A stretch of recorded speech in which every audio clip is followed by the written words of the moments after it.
Now, it's been in the news quite a bit in the last few weeks, hitting headlines for its involvement in the Cambridge Analytica privacy row. Well, more than 1 in 4 people around the world use Facebook, and alongside Google, the company is responsible for over 80% of global online advertising spend.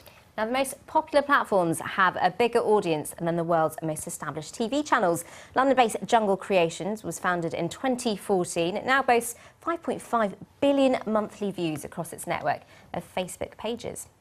Although a lot of the company's content is submitted by the public, Jungle Creation creates viral videos for some of the world's best-known brands. Think McDonald's, for example, and Oreo as well. Well, joining us now is Jamie Boulding, founder of Jungle Creations. Hi, Jamie. Welcome to Business Live. Thank you. Where did you get inspiration to do something like this? It's very sort of innovative and off the cuff for someone that's young and starting off in the world of work.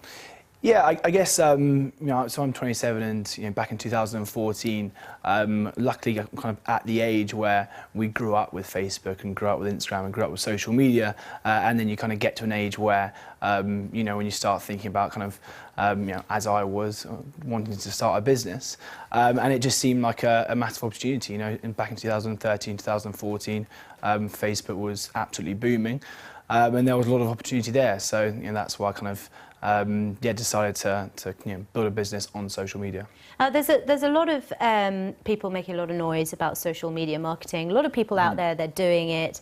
But how do you make any money from this? We hear about this all the time from people who are blogging and creating content. It's very difficult. So how are you doing it?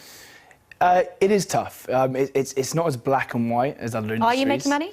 We are. Yeah, we are profitable. So we turned over £10 million last year, and should turn over about £20 million this year.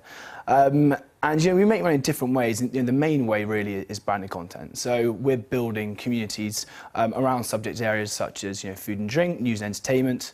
And once we build those communities, we can then go to brands and say, do you want to connect with these communities that we've built? And then, they will use us to create social media content, which is, a tough thing to do. And obviously, we're doing it day in, day out. We've been doing it for the last 4 years or so. So now we are very good at creating content that works well on social media and connects with our audience. And how much of that business relies on data and people's personal information?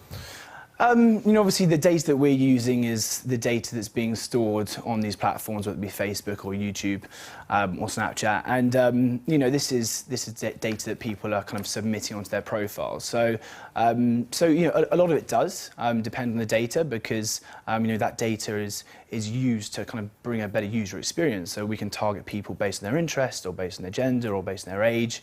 We are using that data, but it's all people. It's data that people submit as part of their profiles. This sort of taps into a much wider debate about how to engage people online, how to create and maintain these communities as well. I mean, how do you strike the balance between social media marketing and being effectively irritating clickbait?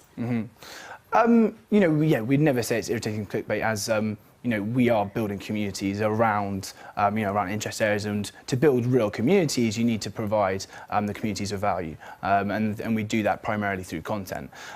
So for us, it's never in our interest to kind of annoy our community. As I said, we are providing them value through content. So we're just trying to enrich their lives and create content that they find entertaining, they find shareable, and they want to come back to our pages and continue to engage with it moving forward. And when you say content, so what is it?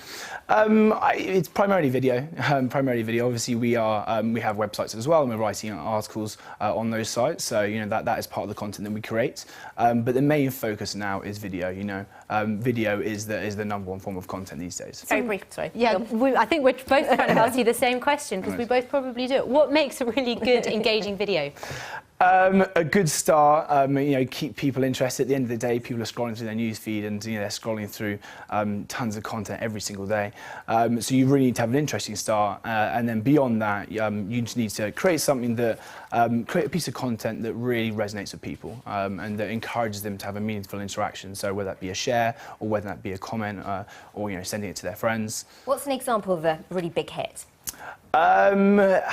Big hit. I mean, we plenty. You know, we recently made a fun video around our office about a desktop punch bag, which is a fun little product that we found online, and that got 17 million views, and I think it was 700,000 shares. So you know, the kind of views that we're talking about here are massive, and the engagements are huge as well.